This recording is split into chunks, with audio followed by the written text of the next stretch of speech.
everyone, welcome back. Today, I'm going to be diving into something we've all experienced, but don't always talk about openly. Those moments when life just changes, sometimes overnight, sometimes gradually, but either way, you're left standing there thinking, okay, this was not in the plan. So grab your coffee, tea, whatever beverage you have on hand, get comfy, and let's talk about navigating life's disruptions. Now, here's the thing, disruption is just part of being human, right? And I'm not just talking about the bad stuff. Disruptions can be positive too, which honestly catches us off guard sometimes. Think about it. You get a sudden job offer in another city. Amazing opportunity, right? But it also means leaving your community, finding new doctors, saying goodbye to your favorite coffee shop where they know your order. Good disruption, but still disruptive.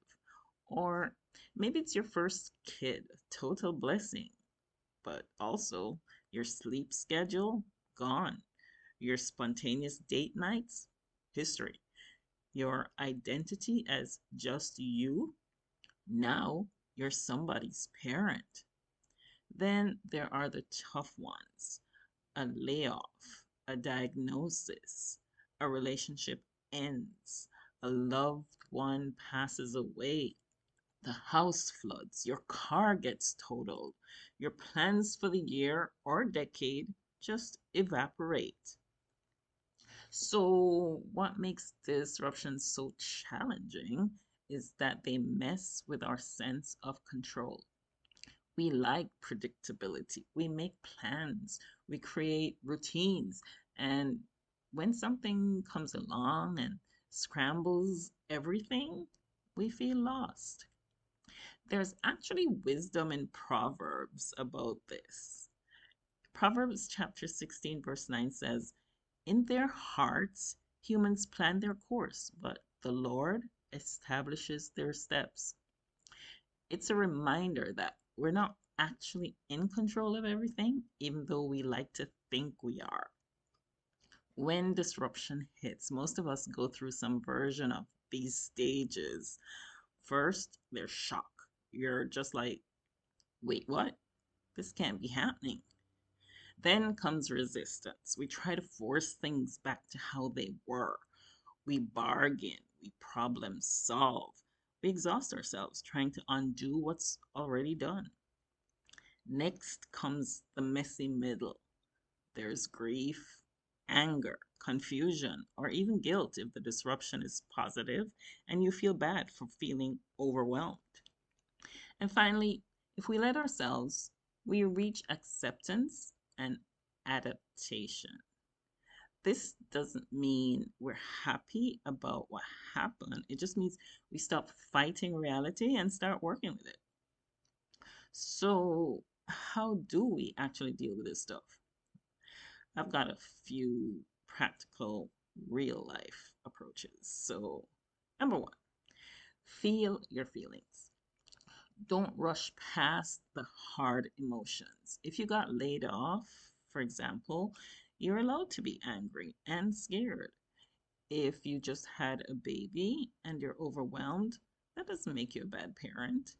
Even positive changes can bring legitimate grief for what you're leaving behind.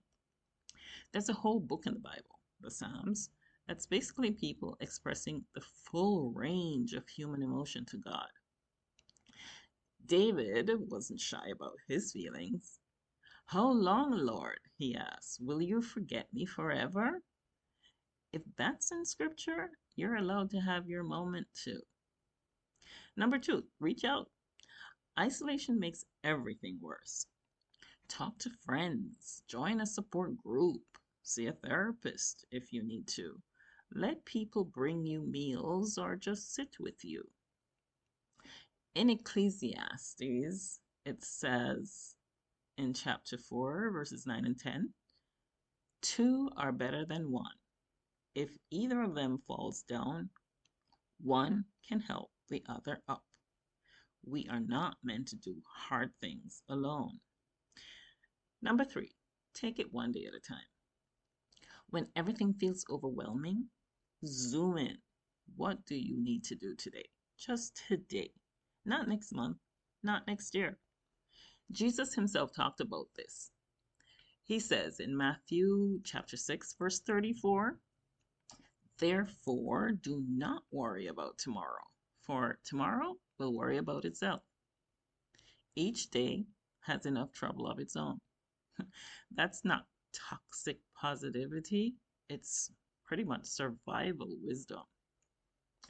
And number four, find the small anchors. When everything is changing, identify what can stay the same. Maybe it's your morning walk, your Sunday phone call with your sister, your nightly cup of tea. These little rituals become lifelines. Five, stay flexible. This is huge. The faster you can accept that the old plan is gone and start asking yourself, what now? The better off you'll be. Rigidity keeps us stuck in pain. There's this great verse in Isaiah, um, chapter 43, verse 19. See, I'm doing a new thing. Now it springs up. Do you not perceive it? Sometimes God is doing something new, and we're so busy mourning the old thing that we miss it. Number six, look for meaning, not just solutions. Sometimes there isn't a solution. Sometimes you can't fix it, but you can ask, what can I learn? How might I grow? Who am I becoming through this? Romans 5, verses 3 and 4 talks about how suffering produces perseverance, character, and hope. Not that suffering is good, but that we can become deeper, stronger people through it. Number seven, practice gratitude alongside grief. Now, this might sound kind of contradictory, but you can hold both at once. You can be sad about losing your job and yet be grateful for severance pay. You can be heartbroken about a move and yet be thankful for the memories you made. Paul in Thessalonians wrote from prison, literally prison. In chapter 5, verse 18 of First Thessalonians, he said, give thanks in all circumstances, not for all circumstances, but in them. There's always something, even if it's just the sunrise or a kind word from a stranger. Yes, you can give thanks in all circumstances. Also, number 8, give yourself grace. You know, you're not going to handle this perfectly. You'll have bad days. You'll snap and be angry at people. You'll eat your feelings or zone out on Netflix for 6 hours. That's okay. Healing isn't linear. The Bible talks about God's mercies being new every morning. You can read that in Lamentations chapter 3, verses 22 and 23. That means yesterday's mess ups don't define today. You get to start fresh. Number 9, create new goals. When your old goals become impossible, make new ones. They don't have to be big. Maybe it's just, oh, I got to get through this week, or I'll try one new thing this month. Forward motion, even tiny motion helps. And number 10, when to get professional help. If you're stuck in depression, if you're having panic attacks, if you can't sleep for weeks, or maybe thinking about hurting yourself, that's when you need more than self-help advice. There's no shame in therapy or medication. Sometimes the most spiritual thing you can do is to see a doctor.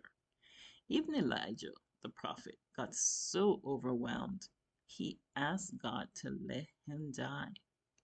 And God's response? Send an angel to give him food and let him sleep. That's in 1 Kings chapter 19, verse 4 through 8. So you can read that story. Sometimes, yes, the most holy thing is basic self care. So let me give you some examples here. Say, for example, you have a positive disruption.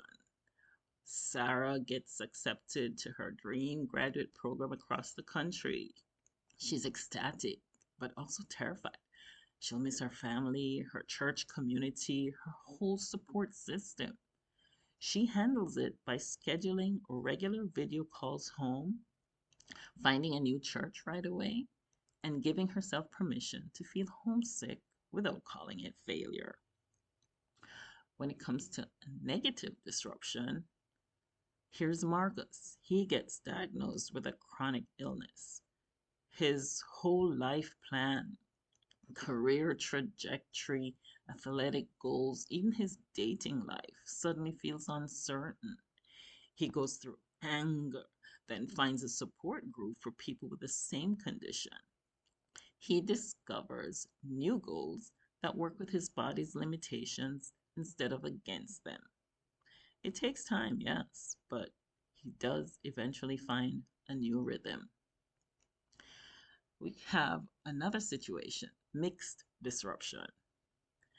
Jennifer's company restructures and she loses her job, but gets a decent severance. Scary, right? But it actually forces her to finally pursue the small business idea she's had for years. She wouldn't have had the courage to leave on her own. 2 years later, Jennifer's running a successful business she loves. Now, you have relationships that are disrupted. Okay, here's David and Lisa. They decide to end their engagement after 3 years together. They still care about each other, sure, but they've grown in different directions. The grief is real. All those plans, the wedding they'd started planning, telling family and friends. David learns that sometimes the right decision still hurts. He gives himself 6 months before dating again, focuses on friendships he'd neglected, and starts journaling to process his emotions. Another disruptive influence in our lives, a sudden loss. Angela's mom dies unexpectedly. One day she's here, the next she's gone. Angela is 32 and feels like an orphan. She discovers that grief doesn't follow a timeline. Some days she's functional, other days she can barely get out of bed. She learns to say, I'm not okay today to her boss and friends instead of pretending. She keeps her mom's favorite mug and makes tea in it when she needs to feel close to her. There's identity disruption. In this case, Tom retires after 35 years as a teacher. He thought he'd be thrilled, freedom, but instead, he feels lost. Who is he without his classroom, without his students? He volunteers as a tutor, which helps, but the real breakthrough comes when he realizes he gets to discover new parts of himself he never had time for before. He takes up woodworking, something he'd always wanted to learn. Now comes some tough stuff, financial disruption. The Martinez family's car breaks down beyond repair and they don't have savings for a replacement. They live in a suburban area where public transit is limited. They feel embarrassed, stressed, and stuck. They reach out to their church community and someone offers to help them find a reliable used car and even helps with part of the down payment. They learn that accepting help isn't weakness, it's community in action. And another one, present day stuff here, technology. It always happens. Technology disrupts lives. Linda, she's 68. She has to learn to use video calls because her grandkids moved overseas. She's frustrated and feels left behind by technology. Her daughter patiently teaches her over several weeks. Now, Linda does weekly video calls with her grandkids and has even started a virtual book club with old friends scattered across the country. The disruption that felt threatening became a bridge to connection. Here's something interesting. Disruptions reveal our character. They show us what we're made of, what we really believe, and who we turn to when things get hard. James, in his book, chapter 1, verses 2 to 3, he writes, "Consider it pure joy, my brothers and sisters, whenever you face trials of many kinds, because you know that the testing of your faith produces perseverance." Now, I'll be honest. When I first read that, I'm like, joy? Really, James? But I think what he means is that there's something valuable in discovering that you're stronger than you thought, that your faith holds even when everything else is shaking. Disruptions also reveal what we value. When everything gets stripped away, what do you reach for? What do you protect? What do you let go of? These answers tell you a lot about yourself. And here's the uncomfortable truth: disruptions reveal our unhealthy coping mechanisms too. Maybe you realize you've been using work to avoid dealing with emotions, or you discover you have control issues, or you see how much you've been people pleasing instead of being authentic. This kind of self awareness, as painful as it is actually a gift. You can't change what you don't acknowledge. One thing that helps me is taking the long view. This disruption you're facing right now, in 5 years, you'll look back on it differently. You'll see connections you can't see now. You'll understand why certain doors closed so others could open. Joseph in the Bible had his whole life disrupted, sold into slavery by his brothers, falsely accused, thrown in prison. Years later, he told those same brothers, see Genesis chapter 50:20. He says, "You guys intended to harm me, but God intended it for good." He could only see that looking backward. But here's the balance: don't rush to the everything happens for a reason conclusion too quickly. Sometimes people need to sit in the pain before they're ready to see the bigger picture. If someone just lost their spouse, say, for example, they don't need you telling them about silver linings. They need you to sit with them in the grief. In Ecclesiastes chapter 3, verse 4, it says, "There's a time to mourn and a time to dance. Honor the mourning before you expect the dancing." So here's what I want you to remember: disruptions, yes, they are a part of this life. They're not signs you did something wrong or that you're being punished. They just are. You're allowed to struggle with them. You're allowed to grieve what was, even while you're building what will be. Reach out, stay flexible, take it one day at a time, and trust that even when you can't see the path forward, you have what you need for this moment, not for 6 months from now, for this moment. There's this promise in Isaiah that I love. Isaiah chapter 43, verse 2, it says, "When you pass through the waters, I will be with you. And when you pass through the rivers, they will not sweep over you." Notice it doesn't say if you pass through the waters, it says when, because you will. We all will, but you won't go under, you'll get through. And one more thing: be patient with yourself. Rebuilding takes time, healing takes time, finding your new normal takes time. Our culture wants everything instant. But real transformation is slow. Trust the process, even when you can't see the progress. Remember what the psalmist said in Psalm 30, verse 5: Weeping may stay for the night, but rejoicing comes in the morning. Your morning is coming. It might not be tomorrow, but it's coming. All right, friends, that's it for today. If you're in the middle of a disruption right now, big or small, good or bad, I'm sending you strength. I'm sending you prayers. You've got this, and you're not alone. If this resonated with you, share it with someone who might need to hear it. And hey, drop a comment telling me about a disruption you've navigated. How did you get through it? What did you learn? Until next time, take care of yourselves. See you soon. Be blessed. Bye.